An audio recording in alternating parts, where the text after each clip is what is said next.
ఇప్పుడు ఈ వీడియోలో third problem Ruth harvest criterion ప్రకారం థర్డ్ ప్రాబ్లం అనేది ఎక్స్ప్లెయిన్ చేసుకుందాం. లాస్ట్ వీడియోలో వచ్చేసి 2 ప్రాబ్లమ్స్ విత్ ఇంట్రడక్షన్తో లాస్ట్ వీడియోలో ఎక్స్ప్లెయిన్ చేసుకున్నాం. ఈ వీడియోలో వచ్చేసి థర్డ్ ప్రాబ్లం వచ్చేసి construct Ruth harvest criterion and determine the stability of the system represented by the equation x⁵ plus x⁴ plus 2 × s³ plus 2s² plus 3s plus 5 = 0. ఇది మనకు ఇచ్చిన equation. ఇది మనము దీని యొక్క రూత్ హార్వెస్ట్ క్రైటీరియన్ ప్రకారం మనము దీని యొక్క స్టెబిలిటీ అనేది సిస్టమ్ యొక్క స్టెబిలిటీ అనేది మనం ఫైండ్ అవుట్ చేయాలి. మనకు గివెన్ ఈక్వేషన్ ఇచ్చిన ఈక్వేషన్ రాసినాం. దీంతో హైయెస్ట్ పవర్ ఎంత s⁵ వచ్చేసి హైయెస్ట్ పవర్ వచ్చేసి 5 కాబట్టి s⁵ అనేది రాసుకోవాలి. ఈ 5 అనేది ఏంది ఆడ్ నెంబర్ కాబట్టి ఆడ్ నెంబర్ కోఎఫిషియెంట్స్ మొత్తం రాసుకున్నాం. s⁵ కోఎఫిషియెంట్ ఏం లేకుంటే ఇక్కడ 1 ఉన్నట్టు 1, దాని తర్వాత ఆడ్ నెంబర్ 3, s³ యొక్క కోఎఫిషియెంట్ 2, నెక్స్ట్ ఈ 3 తర్వాత ఆడ్ నెంబర్ ఎంత 1 అంటే s కోఎఫిషియెంట్ వచ్చేసి 3, ఇంకా రిమైనింగ్ ఏం లేదు. దీన్ని రెడ్యూస్ చేస్తే రావాలి. 5 అయిపోయింది. నెక్స్ట్ రెడ్యూస్ చేస్తే 4. ఇప్పుడు ఈ 4 అనేది ఈవెన్ నెంబర్ కదా, ఈవెన్ ప్లేస్లో తీసుకోవాలి. s⁴ యొక్క కోఎఫిషియెంట్ 1, నెక్స్ట్ 4 అయిపోయింది. నెక్స్ట్ ఈవెన్ నెంబర్ వచ్చేసి 2, s² యొక్క కోఎఫిషియెంట్ వచ్చేసి 2, నెక్స్ట్ ఇంకా రిమైనింగ్ ఏం మిగిలింది కాన్స్టెంట్ అనేది మిగిలింది. నెక్స్ట్ ఇంకా s³ 4ని రెడ్యూస్ చేస్తే s³. ఇప్పుడు s³ కావాలంటే నాకేం చేయాలి, మనకు s³ కావాలంటే ఈ ఫర్ s³ కావాలంటే s5ని తీసుకోవాలి. s5 ఎంత 1, 2, 3 వచ్చింది. నెక్స్ట్ s4ని తీసుకోవాలి. s4 ఎంత 1, 2, 5 వచ్చింది. ఇప్పుడు నాకు s³ కావాలంటే ఇది మైనస్ ఇది ఇంటూ ఇది 1 × 2 మైనస్ 1 × 2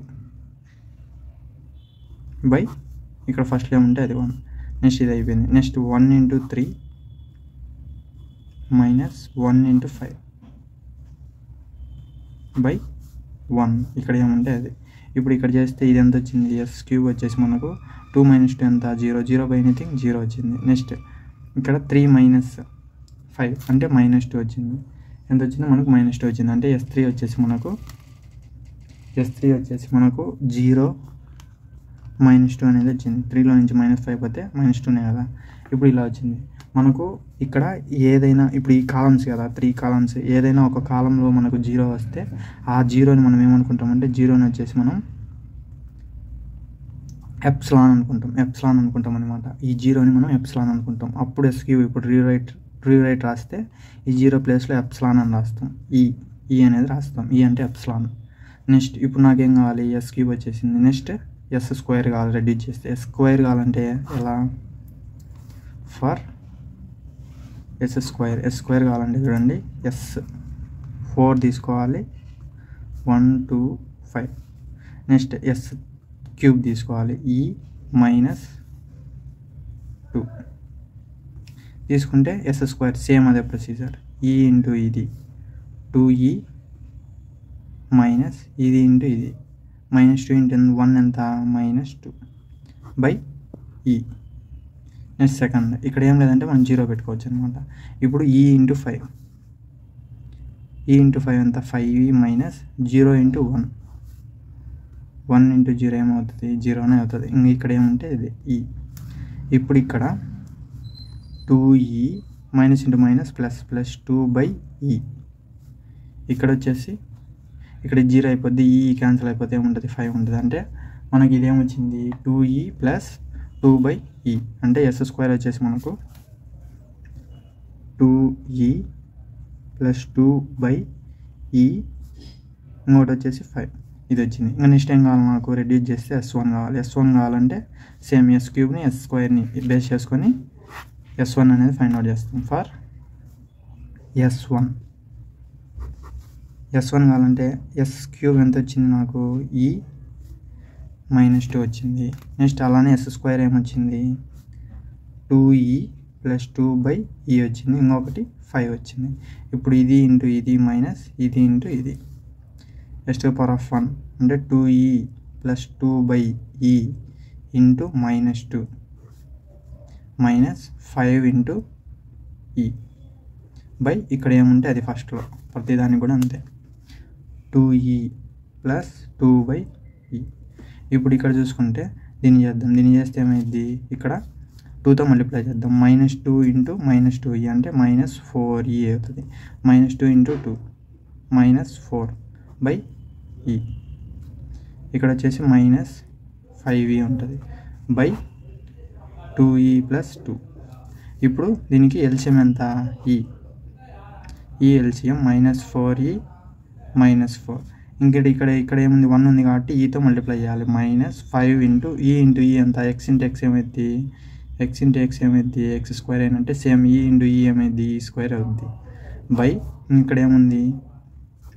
2e + 2/e అనేది ఉంది. ఈ క్యాన్సిల్ అయిపోతే ఇంకా రిమైనింగ్ మనకి ఏమొస్తుంది? మైనస్ అనేది కామన్ ఇద్దాం. -5e² + 4e + 4/2e + 2. ఇది మనకు S1 అనేది వచ్చింది అనమాట. ఈ S1 వచ్చేసి మనకేమొచ్చింది? -5e² + 4e + 4/2e + 2 అనేది వచ్చింది. ఇక్కడ రాయాలి -5e² + 4e + 4/2e + 2. నెక్స్ట్ ఇంకా S0 రెడ్యూస్ చేసినాం. 1 అయిపోయిన తర్వాత 0నే కదా. ఇప్పుడు ఇది కావాలంటే ఏం చేయాలి? ఫర్ S0 ఇది కూడా మనం కన్ఫర్మ్ ఎగ్జామ్లో రాయాలన్నమాట. ఇదంతా ఈ టోటల్ మొత్తం రాయాలన్నమాట. ఇప్పుడు S0 కావాలంటే S² ఏమొచ్చింది మనకు? 2e + 2/e ఒకటి 5. నెక్స్ట్ S1 ఏమొచ్చింది? -5e² + 4e + 4/2e + 2 ఇది అనేది వచ్చింది. ఇక్కడ ఏం లేదంటే సెకండ్ టర్మ్ 0 పెట్టుకోవచ్చు. ఇప్పుడు ఇది ఇంటూ ఇది మైనస్ ఇది ఇంటూ ఇది చేద్దాం. S1 = -5e² + 4e + 4/2e + 2 into 5 minus ఇది ఇంటూ ఇది 0తో ఏం చేసినా 0 అయిపోద్ది బై ఇది రాయాలి. -5e² + 4e + 4/2e + 2. ఇది మైనస్ క్యాన్సిల్ అయిపోతే ఇంకేం మిగులుతుంది? ఓన్లీ 5 మిగులుతుంది. అంటే S1 వచ్చేసి మనకు 5 S0 వచ్చేసి మనకు 5 అనమాట. S0 వచ్చేసి 5 అయిపోయింది కదా. ఇప్పుడు 5 అయిపోయిన తర్వాత మనకు S0 5 వచ్చింది. ఇప్పుడు ఏం చేయాలంటే లెట్ సబ్స్టిట్యూట్ ఈ ఎప్సిలాన్ = 0 అనుకుందాం.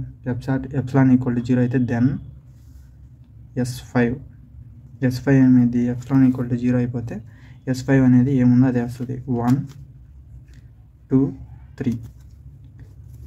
నెక్స్ట్ S4 ఏముంది? ఎప్సిలాన్ ఏం లేదు కాబట్టి అదే వస్తుంది. S4 ఏముంది? 1 2 5. నెక్స్ట్ S3 ఏమవుతుంది? ఈ ఎప్సిలాన్ ప్లేస్లో 0 సబ్స్టిట్యూట్ చేస్తే అప్పుడు ఏమైంది? 0 -2. నెక్స్ట్ S² ఏమొస్తుంది? ఈ ఎప్సిలాన్ ప్లేస్లో నేను 0 సబ్స్టిట్యూట్ చేస్తాను. అప్పుడు ఇక్కడ 0 అవుతుంది, ఇక్కడ 0 అవుతుంది. అంటే ఎనీథింగ్ బై 0 ఏమవుతుంది? పైన ఏమన్నా ఉండని కింద డినామినేటర్లో మనకు 0 వస్తే మనకి ఏమొస్తుంది? ఇన్ఫినిటీ వస్తుంది. ఈ ప్లేస్లో 0 సబ్స్టిట్యూట్ చేస్తే ఇన్ఫినిటీ అవుతుంది. ఇన్ఫినిటీ ఇంకొకటి వచ్చేసి 5. నెక్స్ట్ S1 ప్లేస్లో చూడండి సబ్స్టిట్యూట్ చేయండి. ఇక్కడ 0 అయిపోద్ది. 0 × 5 0. ఇక్కడ 0 పెడితే 0 × 4 0. ఇంకా ఏం మిగులుతుంది? పైన వచ్చేసి న్యూమరేటర్లో 4 మిగులుతుంది. కింద వచ్చేసి ఇక్కడ 0 పెడితే 0 × 2 0 అయిపోద్ది. కింద ఏం మిగులుతుంది? 2 మిగులుతుంది. అంటే 4 2 మిగిలింది. అప్పుడు ఏమైంది? 4/2 ఏమైంది? 4 1 = 2 1 = 2 2 అంటే 2 వచ్చింది. అంటే S1 వచ్చేసి మనకేమొచ్చింది? 2 వచ్చింది. S0 ఏమొచ్చింది? S0 మనకి ఆల్రెడీ ఏముంది? 5 ఉంది.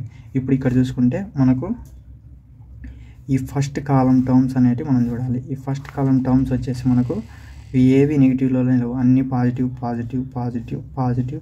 అన్ని పాజిటివ్లో ఉన్నాయి కాబట్టి మనకి ఇక్కడ ఈ మైనస్ ఉంది కదా, ఇక్కడ వచ్చేసి ఓన్లీ ఇక్కడ మైనస్. ఇప్పుడు ఇక్కడ చూడండి, ఇక్కడ 0 ఇక్కడ 0 ఇక్కడ 0 అంతా 0 అయిపోయింది. అప్పుడేమైంది? -4 ఉంటుంది. -4/2 అప్పుడేమైంది? -2 అవుతుంది. అంటే ఇక్కడ -2 కదా, ఓన్లీ ఇక్కడ వచ్చేసి మైనస్ వచ్చింది. ఇప్పుడు ఇక్కడ ఒక్కటి మైనస్ ఉన్నా. ఇప్పుడు మనం గ్రాఫ్ చూసుకుంటే గ్రాఫ్ చూడండి. ఇప్పుడు నేను గ్రాఫ్ తీసుకుంటే ఇలా గ్రాఫ్ తీసుకున్నా. ఇది ఇమాజినరీ యాక్సిస్, y యాక్సిస్, ఇది వచ్చేసి రియల్ పార్ట్. ఇప్పుడు ఇలా ఉంది కదా, ఇలా ఉంటే ఇప్పుడు మనం చూడు, ఇప్పుడు ఇక్కడ ఏముంది, మైనస్ టర్మ్స్ ఉన్నాయి. మైనస్ టర్మ్స్ ఒక్కటి ఉన్నా అది మనకు రైట్ సైడ్లోకి వెళ్తుంది అనమాట. రైట్ సైడ్లో ఒక్క మైనస్ టర్మ్ ఉన్నా ఇప్పుడు -2 ఉంది కదా, ఆ టర్మ్ అనేది రైట్ సైడ్లో ఉంది కదా. రైట్ సైడ్లో ఉంటే మనకు ఆ సిస్టమ్ వచ్చేసి అన్స్టేబుల్ అనమాట. ఒక్కటి మైనస్లోకి వెళ్ళినా therefore the given system is unstable condition. ఇలా అన్స్టేబుల్ కండిషన్ అనమాట. This is about this question. Thank you. Please like and subscribe my channel. Thank you.